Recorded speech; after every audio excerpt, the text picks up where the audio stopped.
నమస్తే welcome to I nine news. Badangpet municipal corporation పరిధిలోని అల్మాస్గూడ గ్రామంలో ఉన్న పోచమ్మకుంట చెరువు సుందరీకరణ పనులను బుధవారం కాంగ్రెస్ పార్టీ సీనియర్ నాయకులు స్థానిక కాలనీ వాసులతో కలిసి పరిశీలించారు. కాంగ్రెస్ సీనియర్ నాయకులు నవారు మల్లారెడ్డి ఆధ్వర్యంలో జరిగిన ఈ కార్యక్రమంలో పనుల నాణ్యతను, పురోగతిని సంబంధిత కాంట్రాక్టర్తో కలిసి క్షేత్రస్థాయిలో అడిగి తెలుసుకున్నారు. ఈ సందర్భంగా నాయకులు మాట్లాడుతూ గత బీఆర్ఎస్ ప్రభుత్వ హయాంలో 2021లో ప్రారంభించిన సుందరీకరణ పనుల్లో భారీగా అవినీతి అక్రమాలు జరిగాయని ఆరోపించారు. 2023 ఎన్నికల ముందు హడావిడిగా పనులు పూర్తి చేసినట్లు బిల్డప్ ఇచ్చి ఎన్నికల తర్వాత స్థానిక ఎమ్మెల్యే సబితా ఇంద్రారెడ్డి ఈ ప్రాజెక్టును గాలికి వదిలేశారని విమర్శించారు. కేఎల్ఆర్ చెరువుతో కదిలిన యంత్రాంగం చెరువుల దుస్థితిని మహేశ్వరం నియోజకవర్గ కాంగ్రెస్ పార్టీ ఇన్ఛార్జ్ కేఎల్ఆర్ దృష్టికి తీసుకెళ్లగా ఆయన స్వయంగా వచ్చి పరిశీలించారని తెలిపారు. అనంతరం ఆయన రంగారెడ్డి జిల్లా ఇన్ఛార్జ్ మంత్రి శ్రీధర్ బాబుతో చర్చించగా మంత్రి వెంటనే హెచ్ఎండిఏ కమిషనర్ను ఆదేశించారని పేర్కొన్నారు. దీంతో నిలిచిపోయిన సుందరీకరణ పనులు తిరిగి ప్రారంభమై ప్రస్తుతం వాకింగ్ ట్రాక్, చెరువు చుట్టూ ఫెన్సింగ్ మరియు విద్యుత్ దీపాల ఏర్పాటు పనులు చురుగ్గా సాగుతున్నాయని వివరించారు. సుదీర్ఘకాలంగా పెండింగ్లో ఉన్న ఈ పనులు పూర్తి కావస్తుండటంతో స్థానిక కాలనీ వాసులు హర్షం వ్యక్తం చేస్తున్నారు.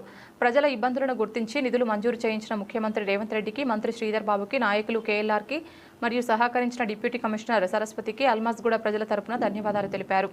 ఈ కార్యక్రమంలో కాంగ్రెస్ సీనియర్ నాయకులు మల్గారి శ్రీధర్ రెడ్డి, రామిడి శ్రీనివాస్ రెడ్డి, దిండు శ్రీనివాస్ గౌడ్, నవారు ప్రభాకర్ రెడ్డితో పాటు న్యూ మధురాపురి కాలనీ సంక్షేమ సంఘం అధ్యక్షులు నవీన్ రెడ్డి, కృష్ణారెడ్డి, వై జైపాల్, వంశీచంద్రన్, ఏనుక వంశీ తదితరులు పాల్గొన్నారు. 57వ డివిజన్ పరిధిలోని అల్మాస్గూడ గ్రామంలో ఈరోజు పాత 4వ వార్డు పరిధిలో ఉన్న పోచమ్మకుంట సంబంధించిన సుందరీకరణ పనులు జరుగుతున్న సందర్భంగా ఈరోజు కాంట్రాక్టర్ తీసుకొచ్చి పనులు ఎట్లా జరుగుతున్నాయనే విషయాన్ని అల్మాస్గూడ గ్రామం చెందిన కాంగ్రెస్ పార్టీ నాయకులు, కార్యకర్తలు కలిసి పరిశీలించడం జరిగింది. ముఖ్యంగా ఈ సుందరీకరణ పనులు 2021లో గత ప్రభుత్వం, టీఆర్ఎస్ ప్రభుత్వం, ఎవరైతే ఇక్కడ లోకల్ ఎమ్మెల్యే, స్థానిక మంత్రిగా ఉన్న సబితా ఇంద్రారెడ్డి గారు ప్రారంభించడం జరిగింది. అయితే ఆ పనుల్లో నాణ్యత లేదు, అడ్డగోలు, అవినీతి అక్రమాలు చేసిరని చెప్పి అప్పుడే 2022లో మేము ఇక్కడ వచ్చి ధర్నా చేసినాము. అప్పుడున్న ప్రభుత్వం దృష్టికి తీసుకుపోయినాము, ఆయన పట్టించుకోలేదు. అప్పుడు అడ్డగోల పనులు చేసి నాణ్యత లోపాలతో పనులు చేసి కాబట్టి ఆయన ఆ పనులు కూడా పూర్తి చేయకుండా 2023లో అసెంబ్లీ ఎన్నికల ముందు తూతు మంత్రంగా అది చేసి కేవలం ఎన్నికల్లో ఓట్లు దండుకోవడానికే గత టీఆర్ఎస్ చెందిన నాయకులు, కార్యకర్తలు పనిచేసి దీన్ని మద్దతులను వదిలేయడం జరిగింది. అయితే మా ప్రభుత్వం వచ్చినాక, మా ముఖ్యమంత్రి రేవంత్ రెడ్డి గారి నాయకత్వంలో కాంగ్రెస్ ప్రభుత్వం వచ్చినాక ఈ సిటీ చుట్టుపక్కల ఉన్న శివారు ప్రాంతాల్లో ముఖ్యంగా చెరువులు, కుంటల మీద దృష్టి పెట్టడం జరిగింది. ఈ చెరువులు, కుంటల చుట్టూ ఉన్న ప్రాంతాలు, భూములు, గవర్నమెంట్ భూములు ఉన్నాయి, కబ్జా చేయకుండా చూడాలనే ఉద్దేశంతో హైడ్రాన్ తీసుకురావడం జరిగింది.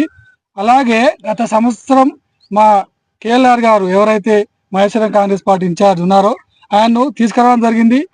ఈ పోచమ్మకుంట ప్లస్ ఎర్రగుంట, అటు పక్కన ఉన్న కోమటికుంట ఈ చెరువుల పరిస్థితిని చూపెట్టడం జరిగింది. ఆయన స్వయంగా చూసి షాక్ అయ్యిండు. ఇంత అడవుల పనులు చేసి కాబట్టి కొంతకాలం ఈ పనులు ఆపేయాలి అని చెప్పడం జరిగింది.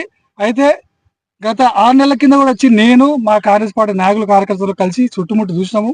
ఈ పనులు అడ్డగోలుతున్నాయి కాబట్టి త్వరలోని పనులు మంచిగా చేయాలి, నాణ్యత పాటించాలని చెప్పి మేము ప్రభుత్వం దృష్టికి తీసుకుపోవడం వల్ల మా నాయకుడు కేఎల్ఆర్ గారు, ఎవరైతే రంగారెడ్డి జిల్లా ఇన్ఛార్జ్ మినిస్టర్ ఉండో శ్రీధర్ బాబు గారు దృష్టికి తీసుకుపోయి ఈ విషయం చెప్పడం వల్ల శ్రీధర్ బాబు గారు హెచ్ఎండిఏ కమిషనర్ ఫోన్ చేసి దీనికి సంబంధించిన నిధులు మళ్ళీ విడుదల చేయాలని చెప్పి చెప్పడం జరిగింది.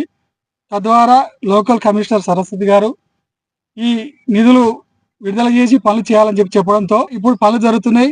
దాదాపు సగం పనులు అయినాయి, మేము పరిశీలించడం జరిగింది. ఇంకా ఈ పనులు మొత్తం నాణ్యత పరంగా చేయాలని చెప్పి స్థానిక కాంట్రాక్టర్ని కోరడం జరిగింది. అదేవిధంగా పక్కనున్న ఎర్రగుంట కూడా అధ్వానంగా ఉంది, ఎర్రగుంట కూడా బాగు చేపిస్తాం త్వరలో.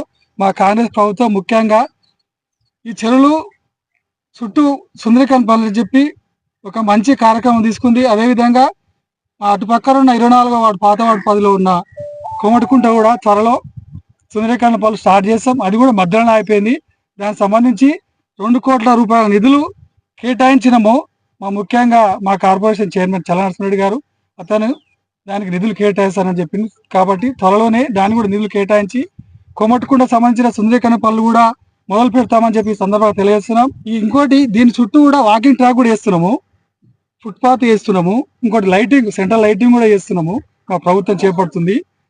అయితే చుట్టుపక్కల ఉన్న వారికి అల్మాస్గూడ గ్రామ పరిధిలో ఉన్న అన్ని వార్డు 7 డివిజన్ల ప్రజలు దీని చుట్టుముట్టు వాకింగ్ చేసుకోవచ్చు, ఆహ్లాదకరంగా ఉంటుంది. కాబట్టి సంతోషం, చాలా సంతోషంగా కాంగ్రెస్ పార్టీ కార్యకర్తగా మరోసారి మా ముఖ్యమంత్రి రేవంత్ రెడ్డి గారికి, కాంగ్రెస్ ప్రభుత్వానికి ధన్యవాదాలు తెలియజేస్తున్నాం.